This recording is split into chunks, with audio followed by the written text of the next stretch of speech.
ഞാൻ രാത്രി തിരുവനന്തപുരം തിരിച്ചിപ്പോൾ ഇവിടെ എത്തിയതാണ്. ശരിക്കും എനിക്ക് യാത്ര ചെയ്യാവുന്ന സമയമല്ല. എനിക്കൊരു സ്ട്രോക്ക് വന്നിട്ട് ഞാൻ റെസ്റ്റിലാണ്. പക്ഷേ എനിക്ക് വരാതിരിക്കാൻ കഴിഞ്ഞില്ല. രാത്രി തിരിച്ചിപ്പോൾ എത്തി ഇവിടെ. വലിയ നഷ്ടമാണ് എനിക്ക്, എന്നെ സംബന്ധിച്ച് വ്യക്തിപരമായിട്ടും. ചലച്ചിത്രത്തിലുള്ള ബന്ധമല്ല, ഞങ്ങൾ തമ്മിലുള്ള ബന്ധം വളരെ അഗാധമാണ്. രണ്ട് സഹോദരന്മാർ തമ്മിലുള്ള ബന്ധമാണ്. പരിചയപ്പെട്ട കാലം മുതൽ 66 മുതൽ 58 കൊല്ലത്തെ സാഹോദര്യമാണ്. ഒരു ജയനെ നന്നായി മനസ്സിലാക്കിയിട്ടുള്ളതാണ് ഞാൻ, എന്നെ നന്നായി മനസ്സിലാക്കിയിട്ടുള്ളതാണ് ജയൻ. അതാണ് ഞങ്ങളുടെ ബന്ധത്തിൻ്റെ പ്രത്യേകത. ഞങ്ങൾക്ക് രണ്ടുപേരും മനസ്സിലുള്ളത് വെട്ടിത്തുറന്ന് പറയുന്നവരാണ്. പെട്ടെന്ന് ദേഷ്യം വരുന്നവരാണ് രണ്ടുപേരും. പക്ഷേ ഞങ്ങൾ 58 വർഷത്തിൽ ഒരിക്കൽ പോലും പിണങ്ങിയിട്ടില്ല. ഞങ്ങൾ ഒരിക്കലും ഒരു പരുഷവാക്ക് പറയുകയോ അങ്ങോട്ടും ഇങ്ങോട്ട് പിണങ്ങുകയോ ചെയ്തിട്ടില്ല. അത് ശരിക്കും എൻ്റെ അനിയനായിരുന്നു. എന്നേക്കാൾ 4 വയസ്സിന് ഇളയതാണ് ജയൻ. എനിക്ക് 84 ജയൻ 80 ആയുള്ളൂ. എന്ത് പറയാനാണ് ഇപ്പോൾ ഇതിനെക്കുറിച്ച്? അദ്ദേഹത്തിൻ്റെ പാട്ടുകളെക്കുറിച്ചോ അല്ലെങ്കിൽ എൻ്റെ പാട്ടുകളെക്കുറിച്ചോ ഒന്ന് സംസാരിക്കാൻ പറ്റിയ സമയമല്ല ഇപ്പോഴും. പ്രത്യേകിച്ച് ഡെഡ് ബോഡി പ്രതീക്ഷിച്ചിരിക്കുന്ന സമയത്ത് എനിക്കൊന്നും തന്നെ പറയാൻ പറ്റില്ല. ഒരു വലിയ ചരിത്രം അവസാനിക്കുകയാണ്.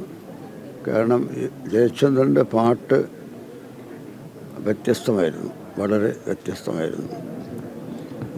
ചില പാട്ടുകൾ ജയൻ തന്നെ പാടണം എന്നെനിക്ക് ആഗ്രഹമുണ്ടായിരുന്നു. ഞാനത് ദക്ഷിണാമൂർത്തി സ്വാമിയോടും അർജുന മാസ്റ്ററോടും അവർ രണ്ടുപേരോടുമാണ് ഞാൻ കൂടുതൽ വർക്ക് ചെയ്തിട്ടുള്ളത്. ഞാൻ പറഞ്ഞാൽ കേൾക്കുന്ന സംഗീത സംവിധായകർ അവരായിരുന്നു. അപ്പോൾ ഒരു പാട്ട് എഴുതി കഴിഞ്ഞാൽ അത് കമ്പോസ് ചെയ്യുമ്പോൾ തന്നെ ഞാൻ പറയും, സ്വാമി ഈ പാട്ട് ജയൻ പാടണം. അങ്ങനെ ബന്ധമായിരുന്നു നമ്മൾ.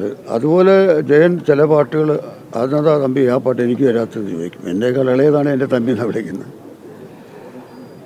ഇപ്പോൾ ചില പാട്ടുകൾ ഓർമ്മിച്ചെടുക്കാൻ ഇപ്പോൾ ജയചന്ദ്രൻ അങ്ങനെ വലിയ ക്ലാസിക്കൽ പഠിച്ചിട്ടൊന്നുമില്ല. പക്ഷേ സെമി ക്ലാസിക്കൽ പാട്ടുകൾ അതിമനോഹരമായി പാടുമായിരുന്നു. ഉദാഹരണമായിട്ട് ഇപ്പോൾ സന്ധിക്കുന്നൊരു സിന്ദൂരം, എൻ്റെ പാട്ടുകളാണ് പറയുന്നത്.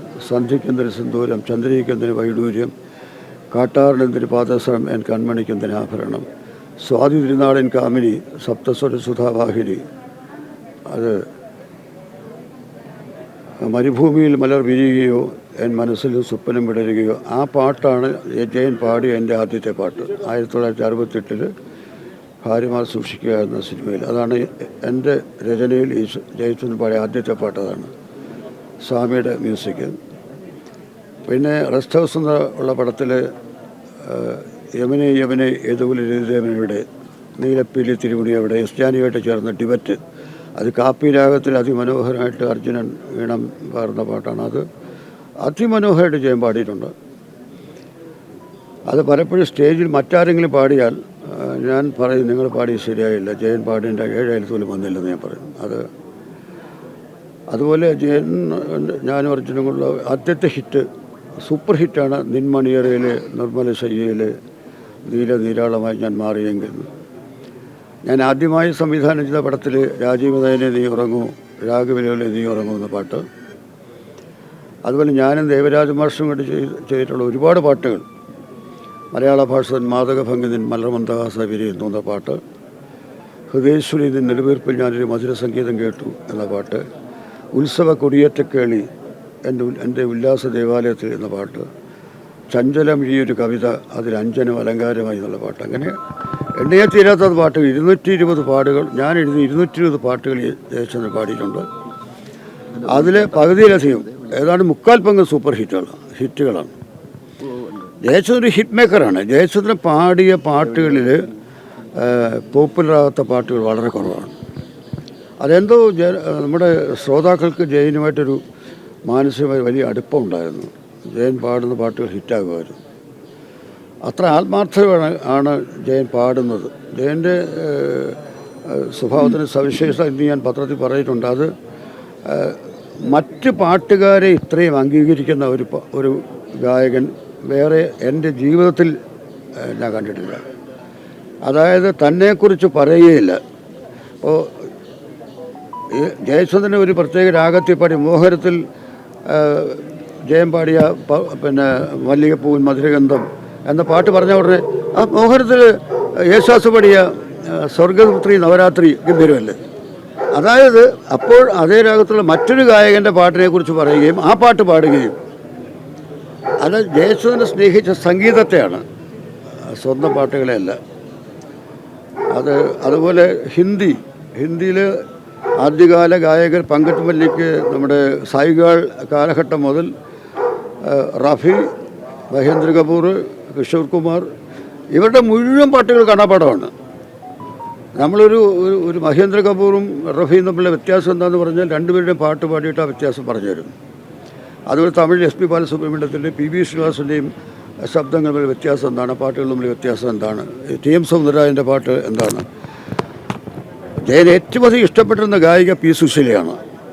അപ്പോൾ ലതാ മങ്കേഷ്കറിനെ കുറിച്ച് പറയാം, ലതാ മങ്കേഷ്കർ വലിയ പാട്ടുകാരിയാണ്, തീർച്ചയായിട്ടും വലിയ പാട്ടുകാരിയാണ്.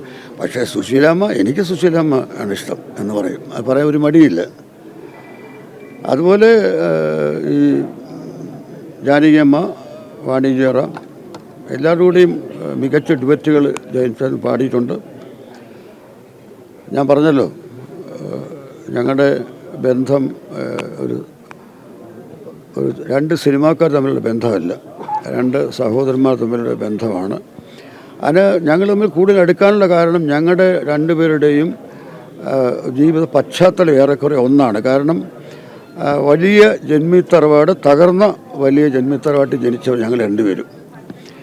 അപ്പോൾ അതിൻ്റെ ചില ദോഷങ്ങൾ ഞങ്ങൾ രണ്ടുപേർക്കും ഉണ്ടായിരുന്നു. അതാണ് പെട്ടെന്ന് എല്ലാം വെട്ടിത്തുറന്ന് പറയുന്ന സ്വഭാവവും പെട്ടെന്ന് മുൻകോപം വരുന്ന സ്വഭാവവും അതിൽ നിന്ന് കിട്ടിയതാണ്, ഞങ്ങളുടെ ആ ബാക്ക്ഗ്രൗണ്ടിൽ നിന്ന് കിട്ടിയതാണ്. അത് ഞങ്ങൾ പരസ്പരം പറയുകയും ചെയ്യും.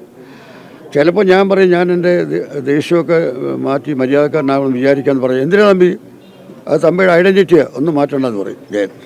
അതാണ് ജയചന്ദ്രൻ്റെ സ്വഭാവം. ഏതായാലും പിന്നെ ഒരു ആശ്വാസം എന്താണെന്ന് എനിക്ക് ഒരു സ്ട്രോക്ക് വന്നിട്ടിരിക്കുകയാണ്, ഹൃദയത്തിനും പ്രശ്നമുണ്ട്. അപ്പോൾ അധികം താമസിയാതെ ഞങ്ങൾ ഒന്നുചേരും. അതുകൊണ്ട് വളരെ കൂടുതൽ ദുഃഖിക്കേണ്ട ആവശ്യമൊന്നുമില്ല. We will be there.